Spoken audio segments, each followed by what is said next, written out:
Physical chemistry का unit number 2 for MSc Chemistry entrance. So in this lecture we will discuss about some most important phenomena with respect to phase rule and state of matter, right? तो सबसे पहले हम बात करेंगे गैसीय state. Kinetic equation of gas क्या बोलती है? So kinetic equation of gas PV is equal to 1/3 mN/c². ठीक है, तो यहाँ पे बात कीजिए कि P आपके पास प्रेशर ऑफ द गैस है, V volume of the gas molecule, N हो गया gas molecule, M mass of gas molecule and C is equal to root mean square velocity. अब बात करते हैं गैस लॉ के बारे में. तो गैस लॉ में हमारे पास सबसे पहले बॉयल्स लॉ आता है, फिर चार्ल्स, फिर एवोगैड्रो, फिर आता है ideal gas equation, lastly grams law of diffusion and one last is Dalton's law of partial pressure. ठीक है, तो बॉयल्स लॉ के अकॉर्डिंग जो आपका प्रेशर एंड वॉल्यूम है वो इज इक्वल टू किसके है? कांस्टेंट है, और जिसमें आपके पास टेम्परेचर क्या रहता है? कांस्टेंट रहता है. ठीक है, फिर आता है चार्ल्स लॉ. चार्ल्स लॉ में volume over temperature is equal to constant. Then Avogadro law, the number of molecules of two gases having equal volume at the pressure P and temperature T is the same. मतलब कि N1 is equal to N2 आपके पास क्या हो गया? Avogadro law. Ideal gas equation PV is equal to nRT important है. और ये जो आपके पास इक्वेशन है वो कैसे निकलती है? जब आप Boyle's, Charles and Avogadro law को कंबाइन करते हो. ठीक है, जिसमें R आपके पास रहता है गैस कांस्टेंट, जिसकी वैल्यू होती है 8.314 जूल पर केल्विन पर mole. Then Graham's law of diffusion, R1 over R2 is equal to √D2 over D1, जहाँ पर R1 एंड R2 क्या है? Rate of diffusion of two gases, and D1 and D2 हमारे पास है densities of the gas at the same pressure and temperature. Lastly हमारे पास आती है Dalton's law of partial pressure. P total is equal to P1 plus P2 plus P3 plus constant VT. मतलब कि जो आपके पास प्रेशर, टोटल प्रेशर है वो किसके इक्वल हो जाएगा? Pressure 1, pressure 2, pressure 3 and so on at the constant volume and temperature. ठीक है, काइनेटिक एनर्जी एंड टेम्परेचर की बात करें तो काइनेटिक एनर्जी एंड टेम्परेचर क्या है?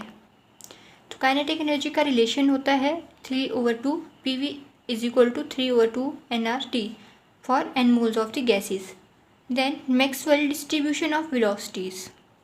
The distribution of molecular velocity is given by. So ये रिलेशन आपको एंट्रांस में आस्क किया जा सकता है. जैसे इसका रिलेशन हो गया dNc over n is equal to 4πm over 2πRT 3/2 dot E minus C mc² over 2RT dot C² dc. Different velocities of gas molecules.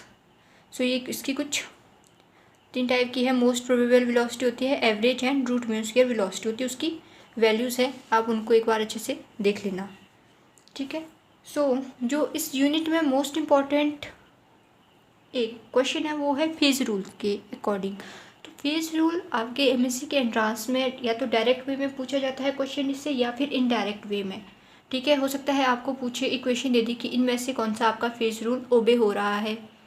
ठीक है, तो इसमें यही है. अब हम इसके MCQs को देख लेते हैं कि MCQs क्या क्या बनते हैं इसके रिगार्डिंग. सो ये जो एक क्वेश्चन है ये बहुत ज़्यादा इंपॉर्टेंट है. Which one of the following has the largest band gap energy. तो इसका जो राइट ऑप्शन रहेगा वो है आपके पास ऑप्शन नंबर D. डायमंड की क्या होती है? लार्जेस्ट बैंड गैप एनर्जी होती है. ठीक है, अगर आप इस क्वेश्चन को देखो, ferromagnetism is converted into ferromagnetism at. तो जो फेरोमैग्नेटिज्म है वो कन्वर्ट होता है फेरोमैग्नेटिज्म में कितने टेम्परेचर के ऊपर? तो वो होता है आपके 850 केल्विन टेम्परेचर के ऊपर. Molar magnetic nature XM is equal to. So इसका आंसर है D, XP plus XTIP plus XDIP.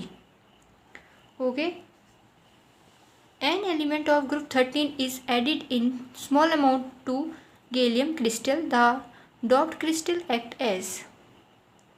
वो एक्ट करेगा P टाइप सेमीकंडक्टर की तरह. According to band theory of bonding, conduction occur in good conductors because. So ऐसा क्यों हो रहा है? आंसर है B option, valence bond and conduction band overlap की वजह से। ओके,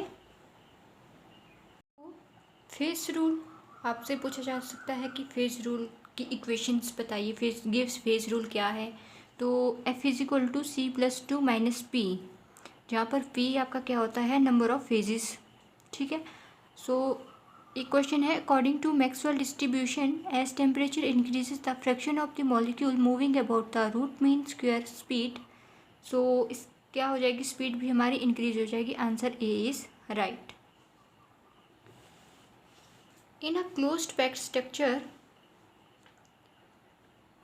स्ट्रक्चर में आपके पास tetrahedral voids are smaller than octahedral होते हैं।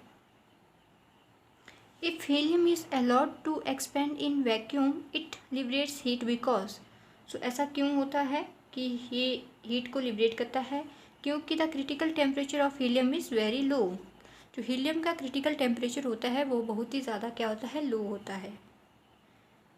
ठीक है, इस टाइप के क्वेश्चन आपके एंट्रांस में बहुत ज़्यादा देखे जाते हैं, एमएससी के एंट्रांस में। दिस वन, ठीक है, match the column type questions, और इनके आपको दिए होते हैं यहाँ पे ऑप्शंस, कौन से राइट है कौन से नहीं है। ठीक है, सो ये आपका क्वेश्चन है। जब आप इसका आंसर देखते हो तो इसका आंसर आएगा बी, मतलब कि आपका जो ए वाला ग्राफ है वो किसका है, नो इंडक्शन पीरियड का है, एंड बी वाला ग्राफ है आपका short induction followed by rapid decomposition, and जो आपका सी है वो किसके लिए है, इनिशियल स्लो गैस इवोल्यूशन के लिए, एंड डी किसके लिए है, सेल्फ कैटालिस्ट। ठीक है, सेल्फ कैटालिस्ट के लिए है ये। सो ऑप्शन नंबर आपका जो रहेगा, ऑप्शन नंबर बी रहेगा right, this one. Okay, at relatively high pressure van der Waals equation reduces to. So answer is A, PV is equal to RT plus PV। Okay, तो ये कुछ questions थे आपके phase rule के respect में। Thanks for watching.